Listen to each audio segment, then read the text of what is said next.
بسم اللہ الرحمن الرحیم۔ معزز سامعین کرام، آج کل نبی کریم علیہ السلام کی حیات کے حوالے سے بہت سی باتیں ہو رہی ہیں۔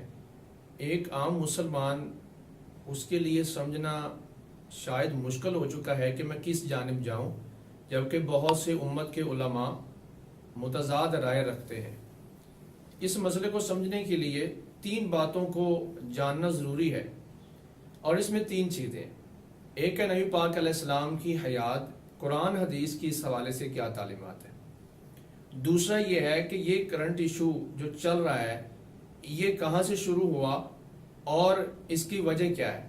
اور تیسرا یہ ہے کہ آج کے مسلمان کو کس طریقے سے اپنے آپ کو محفوظ کر سکتا ہے اور اس کا عقیدہ بھی درست رہے اور کسی پکڑ میں نہ آئے۔ سب سے پہلے ہم حضور کریم علیہ السلام کی حیات کے حوالے سے بات کرتے ہیں۔ قرآن پاک اور احادیث دونوں اس بات کے اوپر شاہد ہیں کہ اللہ کے محبوب علیہ الصلوۃ والسلام کی زندگی تمام زندگیوں سے بہتر ہے۔ یعنی کائنات میں جس کو جو بھی حیات ملی ہے، حیات کی سب سے اعلیٰ قسم اللہ تعالیٰ نے اپنے محبوب کو عطا فرمائی ہے۔ اب یہ دعویٰ ہے اور اسی کے مطابق قرآن و حدیث کو دیکھیں۔ اللہ رب العالمین ارشاد فرماتے ہیں نبی کریم علیہ السلام کے حوالے سے، اِنَّكَ مَيِّتٌ وَإِنَّهُمْ مَيِّتُونَ، محبوب آپ نے بھی موت کا ذائقہ چکھنا ہے اور یہ لوگ بھی مرنے والے ہیں۔ یہ لفظ میت کے اوپر غور کریں، یہ نکرہ استعمال کیا ہے قرآن نے، اور نکرہ جب دو دفعہ آئے تو پہلے کا معنی اور ہوتا ہے اور دوسرے کا معنی اور ہوتا ہے۔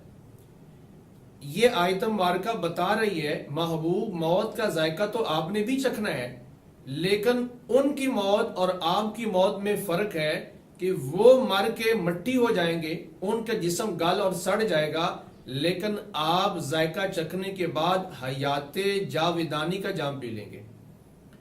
اچھا، یہ جو بات میں نے کہی ہے اس کے قرآن کی ایک اور نص سے بھی دیکھتے ہیں۔ شہید کے بارے اللہ رب العالمین کا فرمان ہے، وَلَا تَحْسَبَنَّ الَّذِينَ قُتِلُوا فِي سَبِيلِ اللَّهِ أَمْوَاتًا بَلْ أَحْيَاءٌ، یہ لفظ ہے نا بل احیاء، بل جو ہے شک و شبے کو دور کرنے کے لیے آتا ہے۔ فرمایا کہ تم شہید کے بارے جو اللہ کے راہ میں شہید ہو یہ گمان بھی نہ کرو، یہ سوچو بھی نہ کہ وہ دنیا سے مر گیا ہے۔ فرمایا بل احیاء، بلکہ وہ زندہ ہے۔ اب احیاء یہ نص ہے قرآن پاک کی، اور نص کے ذریعے شہید کی زندگی ثابت ہو رہی ہے۔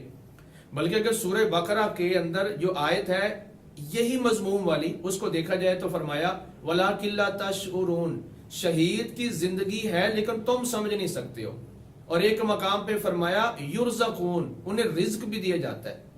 اب کوئی ایسا احمق ہی شخص ہوگا کہ اللہ تعالیٰ فرمایا کہ ایک بندہ زندہ ہے میں اس کو رزق بھی دیتا ہوں، تو کوئی کہے کہ مر کے مٹی ہو گیا۔ یہ تو بالکل ایسی بات ہے جیسے سورج نکلا ہو اور بالکل دن ہو کو کئی شخص کہے کہ یہ رات ہے، دن ہے ہی نہیں۔ یہ تو بالکل جاہلانہ سی بات ہے۔ شہید کی حیات کی گواہی قرآن نے دی ہے۔ اب اس کی تفسیر کے اندر جتنے بھی علماء ہیں، دیوبند ہوں یا بریلوی حضرات ہوں، انہوں نے، اسلاف نے اور موجودہ علماء نے یہ لکھا ہے کہ شہید کی زندگی سے بہتر حضور کی زندگی ہے، کہ حیات کی سب سے اعلیٰ قسم اللہ نے محبوب کو عطا فرمائی ہے۔ اب نتیجہ نکالنے میں کسی کو بھی کوئی ابہام نہیں ہوگا کہ شہید کی زندگی نبی کی زندگی سے ادنا ہے، اور شہید کے بارے قرآن فرما رہا ہے کہ وہ زندہ بھی ہے اور اس کو رزق بھی ملتا ہے۔ تو نبی کے بارے میں یہ کہنا کہ مر کے مٹی ہو گیا ہے تو کس قدر ایک احمقانہ سی بات ہے۔ یا تو شہید کا انکار کر دو، اور نہ انکار کیا نہیں جا سکتا کہ قرآن کی نص موجود ہے، اور قرآن کی نص کے ساتھ ساتھ سارے علماء نے اس کی تفسیر میں، آپ فرقوں کی تفسیریں اٹھا کے دیکھیں، دیوبند کو اٹھا کے دیکھیں، بریلوی حضرات کو اٹھا کے دیکھیں، آپ اسلاف کو عربی کتب اٹھا کے دیکھیں، ہر ایک نے یہ لکھا ہے کہ نبی کی حیات شہید کی حیات سے افضل ہے۔ کیوں؟ اس لیے کہ شہید نبوت کے واسطے سے یہ درجہ پاتا ہے، تو جو ذریعہ بن رہا ہے یقیناً وہ عرفہ والا ہے۔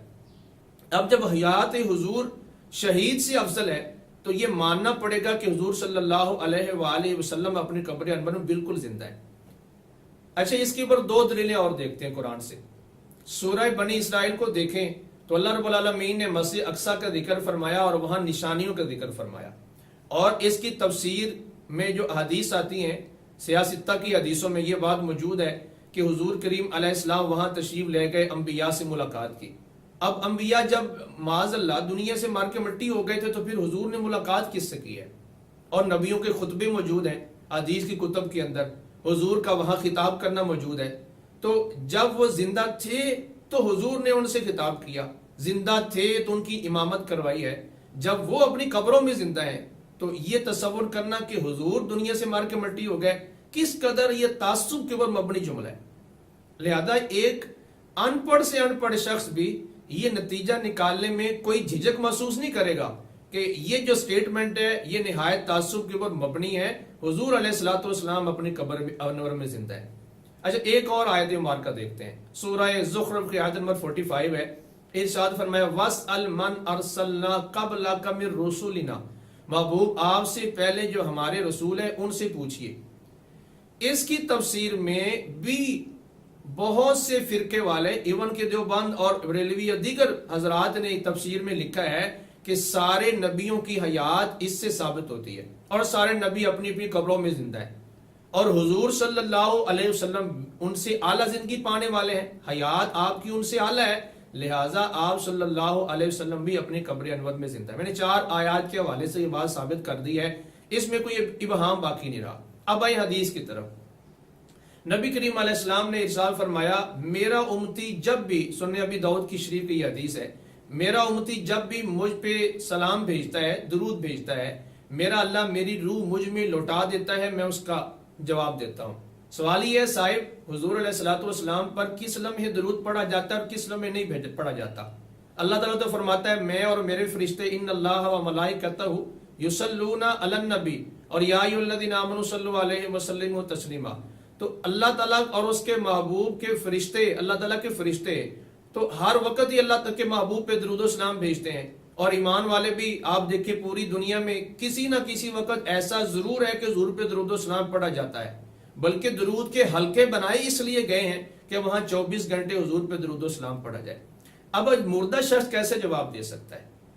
اور بھی حدیث مبارکہ ہیں. نبی کریم علیہ السلام نے فرمایا اللہ تعالیٰ نے نبیوں کے جسموں کو کھانا مٹی پہ حرام کر دیا ہے. فَنَبِيُّ اللَّهِ حَيٌّ يُرْزَقُ، اللہ کا نبی قبر میں زندہ ہوتا ہے اور اسے رزق دیا جاتا ہے. اب بارگاہ نبوت سے ایک بات آ رہی ہے، زبان رسالت ایک چیز کو بیان کر رہی ہے، ہمارے لیے وہ چیز حجت ہے. یہ ایک کل کا کوئی شخص اٹھ کے کھڑا ہو اور آ کے اپنے جو ہے تعصب کا اظہار کرے اور کہے یہ بات ہے، تو اس کی کیا ویلیو ہو سکتی ہے؟ قرآن حجت ہے، نبی علیہ السلام کا فرمان حجت ہے. ان آیات اور احادیث کو دیکھ کے اور سن کے میں نہیں سمجھتا کہ کوئی ان پڑھ سے ان پڑھ شخص بھی کیوں نہ ہو وہ یہ نتیجہ نہ نکالے کہ حضور صلی اللہ علیہ وسلم اپنی قبر انور میں حیات ہے. اور پھر قرآن پاک کی آیت دیکھیے عمر صلی اللہ الا رحمت للعالمین، حضور سارے جہان کے لیے رحمت ہے. ایک جاہل آدمی سے بندہ یہ پوچھے جب حضور مر کے مٹی ہو گئے معاذ اللہ تو حضور رحمت پھر کیسے رہ گئے؟ اور قرآن تو کہہ رہے کہ سارے جہان کے لیے رحمت ہے. تو سارے جہان میں ہم شامل نہیں ہیں کیا؟ سارے جہان میں آج کا انسان شامل نہیں ہے. جب آج کا انسان شامل ہے تو پھر حضور ہمارے لیے بھی رحمت ہے. رحمت ہے تو اللہ تعالیٰ نے تمہیں ساری بہاری عطا فرمائی. لہذا قرآن اور حدیث بالکل واضح ہے اس معاملے میں کہ اللہ کے نبی زندہ ہے. اب دوسری طرف آتے ہیں. دوسری بات یہ ہے کہ یہ ایشو کہاں سے شروع ہوا ہے. ڈاکٹر ذاکر نائک کا ایک وہ سٹیٹمنٹ ہے، اس کا وہ بیان ہے جس کے اندر وہ یہ کہتا ہے کہ معاذ اللہ حضور صلی اللہ علیہ وسلم سے آج کے دور میں مانگنا بھی جائز نہیں ہو تو قبر میں مر گئے مردہ ہو گئے، معاذ اللہ. یہ لفظ کہنا بھی غلط ہے. اچھا وہ لوگ جو اس کی دفاع کے اندر آ کے کہہ رہے ہیں اس کی اردو کمزور تھی، فلاں مسئلہ ہے فلاں مسئلہ ہے، یار خدا را امت پہ رحم کرے اور امت کو مت لڑائیں اور امت کے حال پہ رحم کریں. ایک بندہ صریح طور پہ گستاخی کر رہا ہے اور آپ اس کے دفاع میں آگے کہہ رہے ہیں اس کو اردو نہیں آتی. اس میں اردو کا کیا تعلق ہے؟ مردہ کہنا کسی کو اور پھر اس کے اوپر کہنا اتنی آیتوں میں آیا ہے، اتنی فلاں جگہ پہ آیا ہے، اس پہ دلیلیں دینا، تو یہ ایک دفاع کرنا بنتا ہے. اس بارے میں واضح طور پر بات کرو بھائی، جو بندہ بھی کرے گا وہ کوئی بھی شخص ہو، جو بندہ بھی حضور کی گستاخی کرے گا وہ دائرہ اسلام سے خارج ہے. اس میں یہ تو قید ہی کوئی نہیں، وہ کرے گا تو ہوگا، وہ کرے گا تو اللہ نے ایک ضابطہ بیان کر دیا. اب دیکھیے قرآن پاک کیا کہتا ہے. نبی پاک علیہ السلام کے صحابہ سے بڑھ کے کسی کا کوئی درجہ نہیں ہو سکتا. بڑے لوگ کہتے ہیں انہوں نے اتنے لوگوں کو مسلمان کیا، کوئی شخص 1 کروڑ 1 ارب ساری دنیا کوئی مسلمان کیوں نہ کر دے، لیکن صحابی کے درجے کو نہیں پہنچ سکتا۔ صحابہ کرام علیہم رضوان کے بارے اللہ فرماتا ہے کہ تم لا تجہروا لہ بالقول کجہر بعضکم لبعض ان تحبط اعمالکم وانتم لا تشعرون۔ آپس میں بیٹھ کے باتیں کرتے کرتے ایک دوسرے سے تمہاری آوازیں بلند ہو جاتی ہیں نا، ایسے اگر میرے محبوب کی بارگاہ میں آ کے باتوں کرو گے نا اور تمہاری آواز بلند ہوگی، میں نے تمہارے سارے عمل ضائع کر دینے اور تمہیں خبر بھی نہیں ہونی۔ اب اس میں کوئی بے ادبی کی ان کی نیت تو نہیں تھی، نہ ان کا کوئی ایسا فعل تھا جس کی وجہ سے کہ یہ کہا جائے کہ انہوں نے ایسے کیا، صرف ایک بشری تقاضے کے مطابق بات اونچی ہو جائے، اللہ کو یہ بھی پسند نہیں ہے اور وہ فرماتا ہے میں سارے عمل ضائع کر دوں گا۔ ایک بندہ جناب آ کے سب مجمع کے سامنے دلیلیں دے کے کہہ رہا ہے معاذ اللہ کے نبی مردہ ہے، پھر اس کا دفاع کرنا کس قدر یار اس کے اندر دوغلا پن ہے، اور خدا سے ڈرے۔ اب مسئلہ تیسری بات یہ ہے کہ اس کو کیسے سالو کیا جائے۔ بھئی بات یہ ہے جو برائی جہاں سے شروع ہوئی ہے وہاں ختم ہو جائے۔